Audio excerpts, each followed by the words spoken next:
शोक का कारण क्या है? तो उसने काशी का नाम की पुस्तक में कह दिया कि शोक का कारण है कन्या शोक, अर्थात जिस घर में कन्या जन्म लेती है उस घर में शोक होता है, उस घर में दुख होता है। स्वामी जी ने जब देखा, अवैधिक व्याख्या की है और स्वामी दयानंद ने कहा कि आपने गलत व्याख्या की, ज्ञानेंद्र कुमार की गलत व्याख्या सिद्ध करी स्वामी जी ने। और स्वामी जी बताते हैं कि शोक का कारण कन्या का जन्म नहीं होता है। अरे कन्या तो सुसमकासा होती है। मेरे दयानंद को बहुत दुख हुआ, किस प्रकार की अवैधिक व्याख्या करते हैं लोग। अरे कन्या तो आंगन की फुलवारी होती है। और स्वामी जी ने कहा कि कन्या का जन्म दुख का कारण नहीं है, कन्या का जन्म शोक का कारण नहीं है। यदि शोक का कारण है तो स्वामी दयानंद बताते हैं कि कन्या तो सुसमकासा है, अर्थात सु माने अच्छी प्रकार से, सम माने भली प्रकार से, कासा माने चमकाने वाली। अरे कन्या तो दोनों कुलों को चमका देती है, उसका नाम सुसमकासा होता है, उसका नाम सुसमकासा होता है। कन्या तो नारी का जीवन तो एक नदी की भांति होता है। जैसे नदी दो कुलों में के बीच में बहती, कुल मीन्स बोलो जरा, हाँ किनारे। ब्रह्मा जी से नहीं पूछ रहा मैं, ये तो गुरु है सबके, मैं तो आपसे पूछ रहा था भाई। कुल मीन्स किनारे। जैसे नदी के दो किनारे होते हैं और नदी संयम में रहती है, नदी जो है उन कुलों के बीच में रहती है, वो हरियाली का कारण बन जाती है, खुशहाली का कारण बन जाती है। और यदि दोनों किनारों को तोड़ देती है, वो नदी बर्बादी का कारण बन जाती है, वो हानि कर देती है, बड़े बड़े पेड़ों को उखाड़ देती है। ठीक उसी प्रकार से नारी दो कुलों के बीच में रहते। कुल मीन्स परिवार, एक पिता का परिवार होता है, एक पति का परिवार होता है, और जो दोनों परिवार की मर्यादाओं का पालन करती है वो नारी ब्रह्मा बन जाती है, वो नारी लक्ष्मी बन जाती है। जो पिता की आज्ञाओं का पालन भी करती है, पति की आज्ञाओं का पालन भी करती है, ऐसी नारी पूजनीय होती है, वंदनीय होती है। तो मैं आपके सामने बता रहा था, ऋषि दयानंद ने कहा कन्या का जन्म शोक का कारण नहीं होता है। अरे कन्या तो देवी होती है, नारी तो पूजनीय होती है, वंदनीय होती है, सरस्वती होती है, लक्ष्मी होती है, अदिति होती है। अदिति किसे कहते हैं? जिसके संकल्प मजबूत होते हैं, मजबूत संकल्प वाली होती है। जब स्वामी जी ने प्रमाण दिया कि यदि शोक का कारण है, दुख का कारण है, अविद्या शोक है, अर्थात जो विद्या में फंस जाता है वो व्यक्ति, चाहे बालक हो, चाहे कन्या हो, चाहे नारी हो, वो शोक में फंसती, उसे शोक उठाना पड़ता है, दुख उठाना पड़ता है। अविद्या नेत्री सर्वे कलेशा नाम, अविद्या समस्त कलेशों की जननी होती है। इसीलिए ऋषि दयानंद का बहुत बड़ा उपकार है। कभी फिर मौका मिलेगा, मैं तो 1 घंटा 15 मिनट में तो मेरा गला ही गर्म हो, गुरु जी को पता है, लेकिन मैं समय का अतिक्रमण नहीं करता।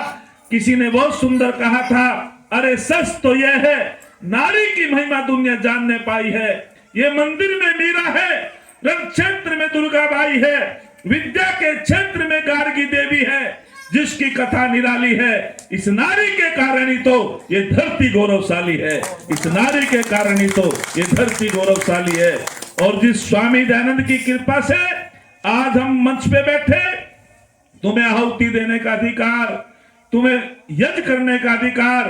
अरे एक बार हमारे बहुत बड़े उद्भट विद्वान हुए प्रकाश शास्त्री जी, आर्य समाज के विद्वान थे, सांसद थे, इंदिरा गांधी जी प्रधानमंत्री थी। प्रकाशवीर शास्त्री जी ने पूछा तुम्हें प्रधानमंत्री किसने बनाया? इंदिरा गांधी जी ने कहा जनता ने। दोबारा से फिर पूछा तुम्हें प्रधानमंत्री किसने बनाया?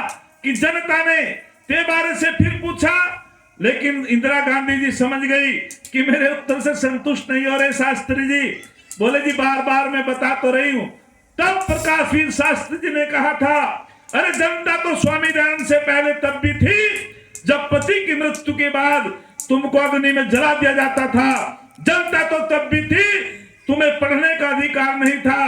अरे यदि तुम्हारे कानों में वेद के मंत्र पड़ जाते थे, शीशा पिघला पिघला करके कान में डाल दिया जाता था।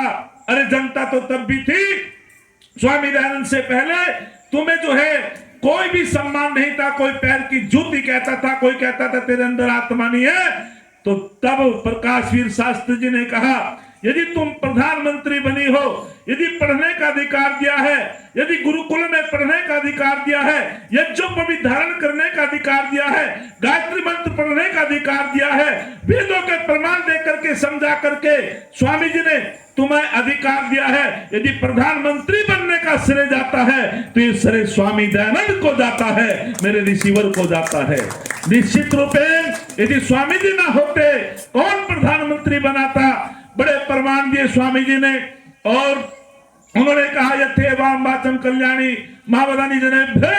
कौन कहता है कि नारी जाति वेद नहीं पढ़ सकती? कौन कहता है कि शूद्र वेद नहीं पढ़ सकते? अरे जैसे परम पिता परमात्मा के सारे पदार्थ सबके लिए समान रूप से होते हैं। सूर्य का प्रकाश सबके लिए समान है, चंद्रमा का प्रकाश सबके लिए समान है, अन्न सबके लिए समान है, औषध सबके लिए समान है। कहीं ऐसा तो नहीं होता जब सूर्य का प्रकाश निकलता है कि नारी को ना मिलता हो, पुरुषों को मिलता हो? बोलो, समान रूप से मिलता है, वायु समान रूप से मिलती है। तब स्वामी जी ने कहा था कि जैसे परमात्मा के सारे पदार्थ सबके लिए समान रूप से है, ठीक उसी प्रकार से परमपिता परमात्मा का वेद ज्ञान भी सबके लिए समान रूप से है, सबके लिए समान रूप से है। अरे हम प्यादे थे, वजीरों में गिने गए। अरे हम प्यादे थे, वजीरों में गिने गए। हम प्यादे थे, वजीरों में गिने गए। हम फकीर थे, अमीरों में गिने गए। ऐ दयानंद, तेरा सानिध्य क्या मिला? हम कांच के टुकड़े थे, हीरो में गिने गए। हम कांच के टुकड़े थे, हीरो में गिने गए। इति ओम सम। आप लोगों का बहुत बहुत धन्यवाद। ये प्रवचन आधा रह गया, उधारा डॉक्टर साहब पे फिर पूरा कर देंगे। नमस्ते जी, सभी का बहुत बहुत धन्यवाद। साधुवाद। बहुत बहुत आभार आचार्य जी का। आचार्य जी